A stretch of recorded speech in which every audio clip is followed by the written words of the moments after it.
சரி, எனக்கு கிடைத்த தகவலை நான்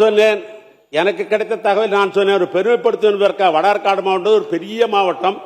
அந்த மாவட்டத்தில் கேவிக்குப்பம் தொகுதியிலே தொண்டான் துளசி என்கிற அவருடைய தந்தை ராஜேந்திர ரெட்டியார் அவர்கள் எனக்கு கிடைத்த தகவலை வைத்து சொன்னேன். அது இல்லை என்று மறுத்தால் அதை பற்றி நான் ஏற்றுக்கொள்கிறேன். ஆனால் அதற்கு பக்கத்தில் தான் குடியாத்தம் என்கிற ஒரு தொகுதி இருக்கிறது. அந்த குடியாத்தம் தொகுதியில் தான் பெருந்தலைவரை அங்கே நிறுத்தி வைக்க வேண்டும் என்று முடிவு செய்கிறார்கள். ஏன்னா எம்எல்ஏ ஆனதான் முதலமைச்சராக இருக்க முடியும் 6 மாசத்துல.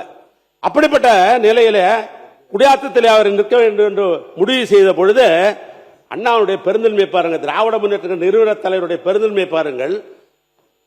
அண்ணா சொல்லுகிறார், பெருந்தலைவர் காமராஜர், பச்சை தமிழன் பெருந்தலைவர் காமராஜர் தேர்தலில் நிற்கிறார், அவர் எதிர்த்து திராவிட முன்னேற்ற கழகம் நிற்காது என்று சொல்லிவிட்டதோடு மட்டுமல்ல, ஒரு கட்டளை தீட்டுகிறார். குணாளா குலக்குழந்தை வருக வருக என்று எழுதோடு மட்டுமல்ல, திராவிட முன்னேற்ற கழகம் உடைத்து பெருந்தலைவர் காமராஜர் அவர் அன்றைக்கு இடைத்தேர்தலில் வெற்றி பெற்றார் என்பது அது வரலாறு. அதோடு மட்டுமல்ல, 1967 திராவிட முன்னேற்ற கழகம் ஆட்சிக்கு வருகிறது. 68 அண்ணாவுடைய தலைமையில் அன்றைக்கு உலகத்தமிழ் மாநாட்டை நடத்துகிறார்கள். நம்முடைய அண்ணா அவர்கள் நேரடியாக பெருந்தலைவர் காமராஜருக்கு போகிறார். அங்கு சென்று நீங்கள் தான் அந்த மாநாட்டிலே வரவேற்புரை நிகழ்த்த வேண்டும் என்று கேட்கிறார். பெருந்தலைவர் காமராஜர் அவர்கள் அன்றைக்கு அந்த உலகத்தமிழ் மாநாட்டில் அவர் வரவேற்பு நிகழ்த்தி அந்த மாநாட்டுக்கு பெருமை சேர்த்த வரலாறு உண்டு. 1975 ஆண்டு பெருந்தலைவர் காமராஜர் அவர்கள் மறைந்த பொழுது அன்றைக்கு தமிழ்நாட்டுடைய முதலமைச்சராக எங்கள் அண்ணன் கலைஞர் அவர்கள் இருந்தார்கள்.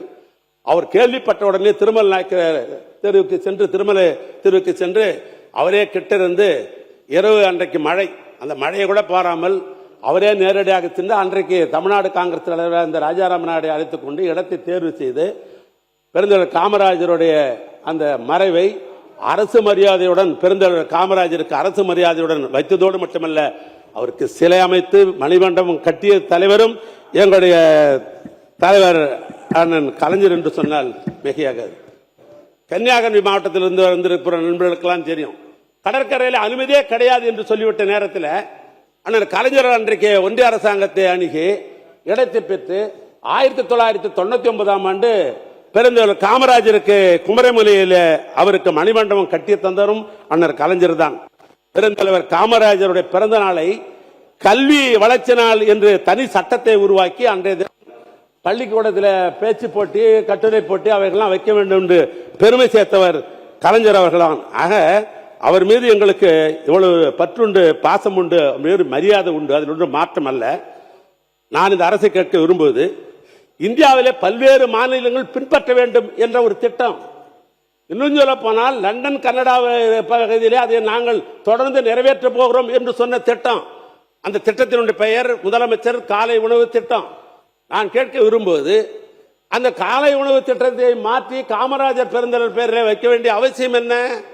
நான் கேட்க விரும்புவதெல்லாம், இருங்க நான் பேசி முடிச்ச உடனே பேசலாம். மாண்புமிகு உயர்கல்வித்துறை அமைச்சர் உட்காருங்க, நீங்க அமைச்சர் ஆகியிருக்கீங்க, முதலமைச்சரிடத்தில் சொல்லி ஒரு புதிய திட்டத்தை உருவாக்கி காமராஜர் பெயரை வையுங்கள், நாங்கள் வரவேற்றே பேசுவோம்.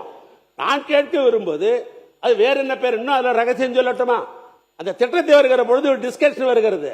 நான் கூட சொன்னேன், இந்த பிள்ளைகளுக்கு ஒரு காலத்தில் காமராஜர் திட்டம் என்று பெயர் இருக்கிறது, மதிய உணவு திட்டத்திற்கு மக்கள் திலகம் எம்ஜிஆர் பெயர் இருக்கிறது என்று சொல்லிவிட்டு அன்றைக்கு இருந்த சீஃப் செக்ரட்டரியோடு அந்த அமைச்சரில் இருந்த நான் சொன்னேன், ஏன் இந்த திட்டத்திற்கு மு.க. ஸ்டாலின் காலை உணவு திட்டம் என்று வைக்கலாமே என்று நான் கேட்டபொழுது முதலமைச்சர் சொன்னார், அப்படிலாம் இல்லை, யார் பேரும் வைக்க வேண்டிய அவசியம் இல்லை.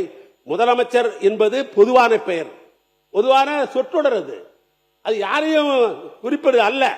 எனவே முதலமைச்சர் என்று சொன்னால் யார் வந்தாலும் அதை மாற்றம் செய்ய மாட்டார்கள், யார் வந்தாலும் முதலமைச்சர் தானே, அந்த நிலையிலே அதை மாற்ற வேண்டாம் என்று சொல்லிதான் பேர் வச்சார். ஆனால் என்னவோ தெரியவில்லை, நீங்கள் அந்த முதலமைச்சர் மாண்புமிகு பேரவைத் தலைவர் அவர்களே, மாண்பு உறுப்பினர்கள் இங்கே பேச வேண்டிய மானிய கோரிக்கையை விட்டுவிட்டு பள்ளி கல்வித்துறைக்கு போய் என்னங்க சொல்லிடுறேன், பள்ளி கல்வித்துறை போய் காலை உணவுக்கு பேசிக் கொண்டிருக்கிறார் என்று சொன்னால் நேரம் போதாது.